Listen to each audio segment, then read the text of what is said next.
Taip, šis kanalas, mano kanalas. Jeigu kažkas čia užsukęs į svečius nuo mano skalbinių virvės, pradeda bokti mano džiaustinis skalbinius ir dar neduok dievė matuotis ant pačių savęs, o paskui dar ir garsiai reiklus komentaras, kad oi, matot, jie jiems netinka, šlapiai nepakankamai išbrėžti ir apskritai dydis netoks, ar išvirkščiai išversti, tai čia ne mano problema. Šiame kanale jūs galite išgirsti tokios informacijos, kuri siauresnio požiūrio žmonėms, individams, gali pasirodyti pagal jų ribotą vertinimą kaip įžeidimai ar žeminimai. Apie tai aš jūs ir perspėju. Daug kartų esu girdėjęs tokių minčių iš jūsų, tiek gyvų susitikimų metu, tiek rašot man, kad nėra su ko net pašnekėt, kad jūs jaučiatės vieniši savo apmąstymuose, savo mintyse, nėra su ko net pasidalinti, nes niekas jūsų nesupranta. Ir apskritai, kad dachriena baranų aplink. Tai dabar apie tai.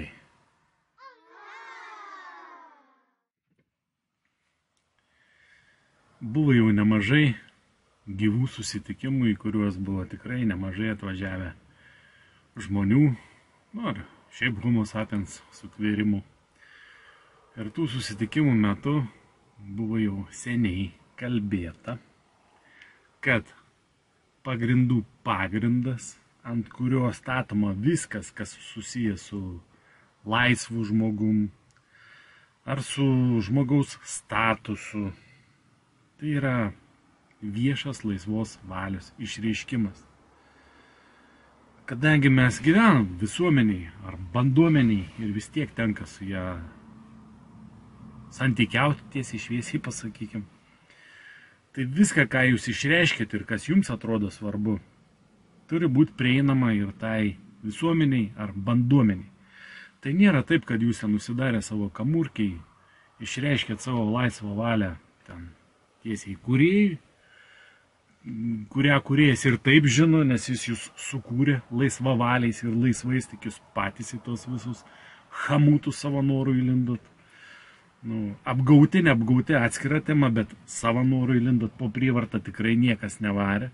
Reiškia, kažkur suslydot, kažkur promachą padarėt ir apgaulės būdu ar dar kažkaip jūs įvilioja, bet jūs savo norų įžengėt į tos aptvarus, į tos vergovės.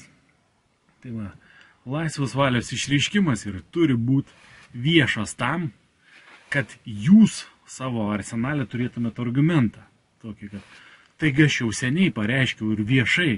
Ir jeigu tu to nežinai, negirdėjai, ką aš viešai pareiškiu visur ten, sakykime, tai yra jau tavo problema. Ne mano problema, kuris išreiškiau savo laisvą valią viešai, bet tavo problema, kad tu apie tai nepasidomėjai, praleidai prausis ir visa kita. Ir be šito laisvos valios išreiškimo, to viešo, nieko jums nepavyks daugiau žengti. Bent jau tuo keliu, kuriuo aš einu. Ir dar keletas eina. Ir kopijuoti mūsų žingsnių nepadaręs šito laisvos valios išreiškimo viešai, kaip aš sakau, beždžioniauti nėra reikalo. Ir nepadės jums jokios lentelės, kopijavimas tų kokių nors ten lentelių, ženklų ar pranešimų, kuriuos ten aš ar Petras esam padarę, dar keletą žmonių, sakykime, kur nors ten užsikabinę, pranešam, kaip sakykime, ten, kur aš būnu tose vietose, ten toks lipdukas uždėtas, kas čia vyksta ir kieno čia valdos ir taip toliau. Ten pas Petrą, sakykime, ir pas mane irgi, kad peržengus tam tikrą ribą, ten tam tikros sankcijos bus ir visa kita. Tai kopijuoti ir prašyti manęs ten, ar Petro prašyti, kad parodykit, aš irgi noriu užsikabinti.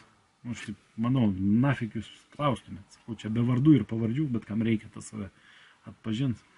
Kad aš irgi noriu užsikabinti ten kažkur kažką tokio, ar bent jau panašaus, tai hebra, nepadės jums tos lentelės, nes jūs galite ant savo aptvarų užsikabinti, kad jeigu čia kas nors peržengs šito aptvaro ribas, jūs turėsit reikalų su liūtais, o natūrai, kai kas nors peržengs ir tų liūtų ten iš tikrųjų neatsiras, nes tie liūtai tik ant to popieriaus, tai reiškia, jūs tik parašyti, kad turėsit reikalų su liūtais, bet jūs nesat tais liūtais ir jūs nesiskelbėt tais liūtais niekada. Tai reiškia, tas popierius yra tik tai popierius, ar ta lentelė, ar dar iškaba kažkokia. Ir peržengus kokiems nors naglesniems tas ribas, norint pažiūrėti, o kas čia per liūtai tokie ateis ir sutramdys mus, va čia tokius peržengus tas ribas. Jeigu niekas neišeis, nu, tai vaizdžiai tariant, jūs liksit triokalų vaidmenį, kaip sakant, apsišaukėliais tokiais. Ir tie peržengę tas ribas, jie jau pasinaudos tikrai tokiu, kaip čia pasakyti, precedentu. Ir visą tą išskalambis visais varpais, kad va žiūrėkit čia, Pezava užsirašo čia. Mes čia va tokie, nueini tokių nerasti, sakykime. Tai marginalizuoja apskritai. Aš nesakau, kad čia visą tą judėjimą, bet tais pavyzdžiais galima paskui užtrolinti tikrus vyrus, tikras moteris, nesvarbu kokiam statusė, ten žmogaus ar dar kažkam. Matant, kad, va žiūrėkit, va ten va vienas durnius buvo pasikabinęs, kad jis ten, jūs suprantat, koks nors ten supermenas, bet pasirodė, kad nihrena, ne, kitas ten buvo prisikabinęs, kad jis ten tigras, bet jis asilų pasirodė, trečias pasikabino, kad liūtų, bet kai nuėjom, paspaudėm, jis nihrena, reumuot nepradėjo, pradėjo kriuksėti ar miauksėti, tai hebra jau darykit išvadą, sakau, nebeždžioniaukit, jeigu jūs esmės pačios nesuprantat, esmės ir neturit kertinio pagrindo, tai kam jums visą tai? Bet daugiausia klausia tokie, kurie net nežino, kam jiems visą tai. Jie galvoja, kad čia kažkokį kaip pakabuką talismaną pasikabins tą užrašą, kurį mes naudojame ir jis apsaugos. Nuo visko jūs apsaugos. Tai ne, nuvilsiu, hebra, neapsaugos. Dabar grįžtant prie to, kodėl tiek baranų aplinkui daug yra. Tai baranų yra todėl, kad niekas tos informacijos ar tų žinių per daug neskleidžia aplinkui. O tą, ką mano kanale, sakykime, matot, tą, ką kitų kanaluose. Nu, gal aš geriau už save pašnekėsiu, sakykime, matant tos prenumeratorių skaičius, kur ten 6422 šiai dienai. Nei didėja, nei mažėja. Nu, plius minus ten 5 vaikšto visą kitą. A ką? A tik tiek ir yra netų vadinamų adekvatų. Tai ne. Čia tik yra tiek prenumeratorių, kurie norėtų žiūrėti mano kanalą ir kažką parašyti. Ta prasme, komentarą kokį nors. Ar dar žiūrinčių, galbūt ir daugiau. Bet kodėl nedaugėja tų, nu, tiksliau, avinų nemažėja, adekvatų nedaugėja. Dabar paklauskit patys savęs. Jūs žiūrit mano kanalą. Konkrečiai vatu, kuris dabar čia žiūri mano kanalą. Kam tu apie tą kanalą esi dar papasakojęs? Pradėkim nuo tavo šeiminykščių, sakykime. Ar tu parodėjai savo tėvui tą? Ar tu parodėjai savo motinai? Ar pakalbėjai su jais? Ar kokiam broliui, seseriai? Parodėjai ką nors iš mano kanalo? Ką nors paaiškinai? Ar bent jau pabandai paaiškinti? Paklausai nuomonės bent jau. Kiek kartų tai bandėjai?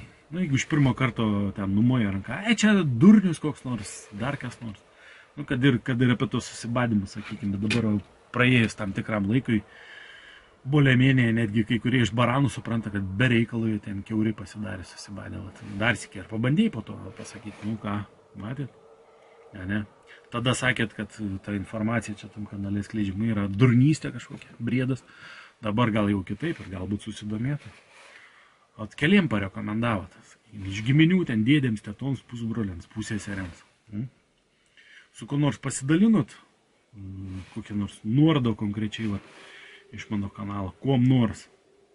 Kam nors nusiuntėt. Nu, nesvarbu, kaip spamą ar dar ką nors. Ne.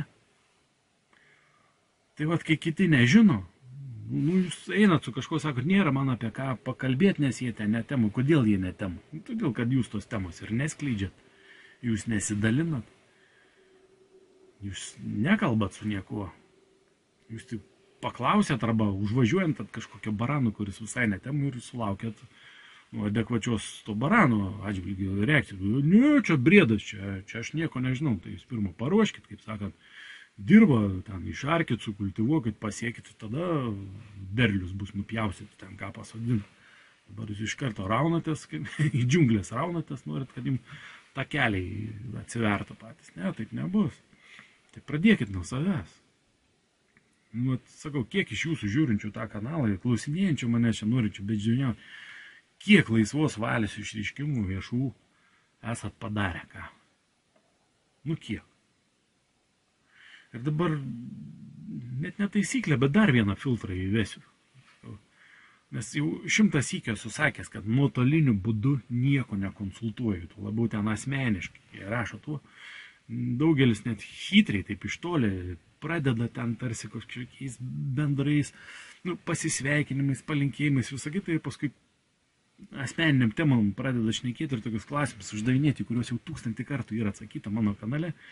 Ir paskui bednelintis, kad negali ten rasti kažkokio vaizdainio, tipo, parodė, kuris tas vaizdainius suras. Bleba, ten mano kanale virš 1000 vaizdainių. Galvojate, aš turiu laiko ten kiekvienam jum, ten po 20-30 rašančių man kasdien, po kiekvieną nuorodą ten mėtyti. Sakau, aš noriu pagyventi savo kažkokį gyvenimą, patobulėti.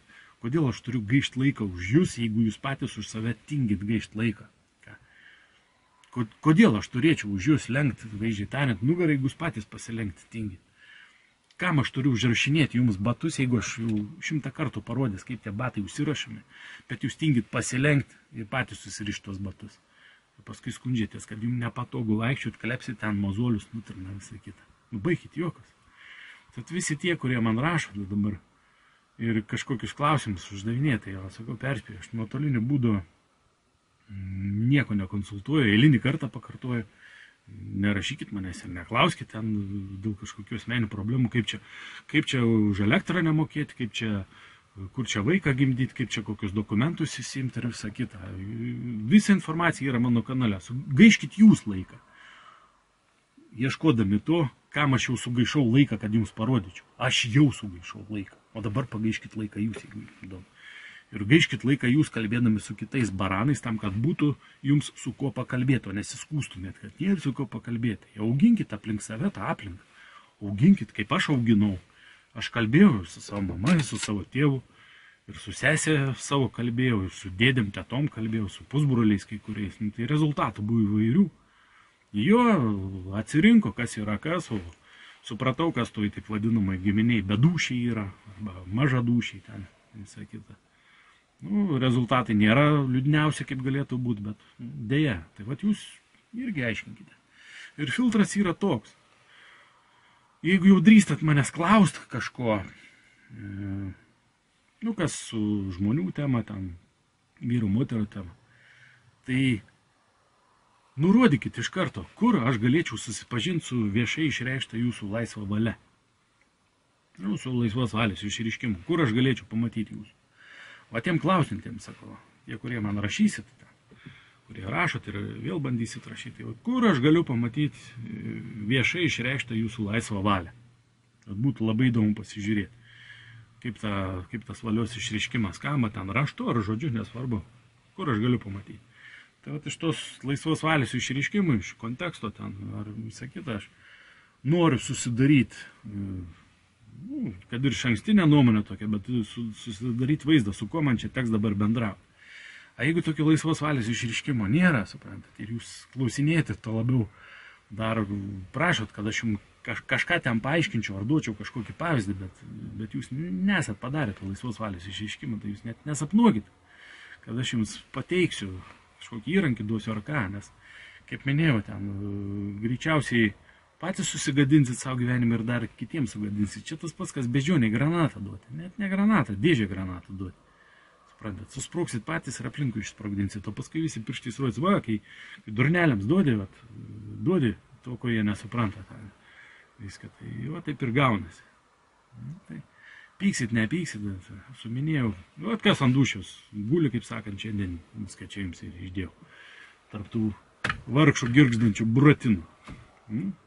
Darykit išvadas patys.